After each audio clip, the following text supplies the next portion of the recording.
Bom, vamos continuar a falar agora dos países, segundo o Dr. Plínio Correia de Oliveira. Agora vamos falar da Espanha e Portugal.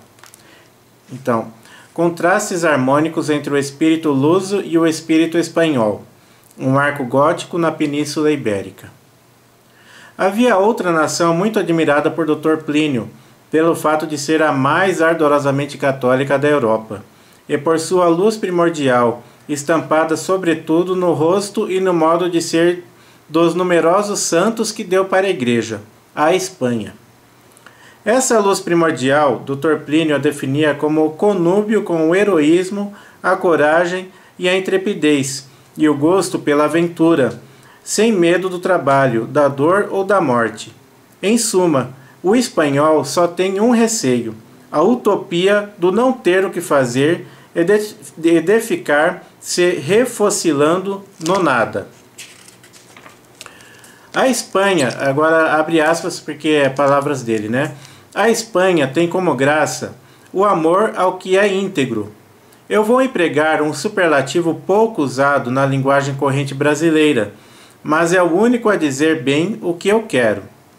Ao que é íntegro no sentido integérrimo, quer dizer íntegro de uma integridade que escrupulosamente chega até o extremo de si mesma, e só está contente quando tem o conhecimento de que bateu com a mão no paredão sagrado que diz: não vá mais adiante porque seria exagero.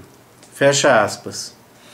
Em contrapartida, Dr. Plínio afirmava ser o vício capital da Espanha não a impiedade insultante e efervescente, como se poderia supor, mas aquilo que está em diametral oposição à sua tão bela luz primordial, a moleza. Num povo onde a coragem cavalheiresca é a luz primordial, o vício capital não pode ser a aparente coragem dos maus, tem de ser a moleza dos bons. Já em Portugal, nação europeia mais próxima do Brasil, não só geograficamente, mas sobretudo pelo aspecto histórico, étnico e cultural. Dr. Plínio notava o carinho e o afeto enquanto pontos preponderantes da vida familiar lusa.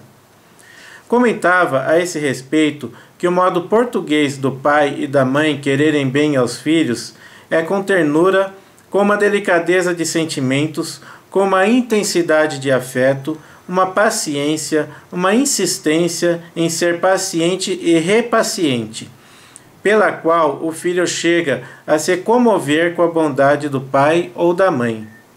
De maneira que a ligação entre pais e filhos é profunda, comportando uma grande dose de intimidade, mas também de dedicação. Se o filho comprova a força e a plenitude da abnegação paterna, e sobretudo materna, constituem-se uma solidariedade e uma continuidade que são a base do mando. Dr. Plínio considerava ser esse um traço comum entre Brasil e Portugal. A diferença do espanhol, sempre mobilizado para a luta e disposto a enfrentar uma tragédia, o português, singelo, risonho e meigo, está muito mais afeito à consideração das doçuras de sua vida de família, na suavidade de seus campos, no encanto de suas vilas, na formosura de suas cidades. Contemplando esse matiz de espírito luso e sua penetração na mentalidade do povo brasileiro, afirmava Dr. Plínio, abre aspas, Portugal tem o que falta como complemento à Europa. Tem aquela doçura, aquele afeto, aquela serenidade, aquela afabilidade, aquela acolhida que se sente em Lisboa, como não se sente em nenhum outro lugar da Europa, e cuja expansão teria dado à história do pensamento, do sentimento e da ação dos europeus um imbrincamento e um contexto que lhes faltou. A Europa empurrou Portugal para um canto. Portugal, ao mesmo tempo que plantava olivas e cultivava uvas para produzir seu esplêndido vinho, dentro de sua própria alma produzia azeite. E esse azeite foi derramado pelo Brasil inteiro. É o povo brasileiro.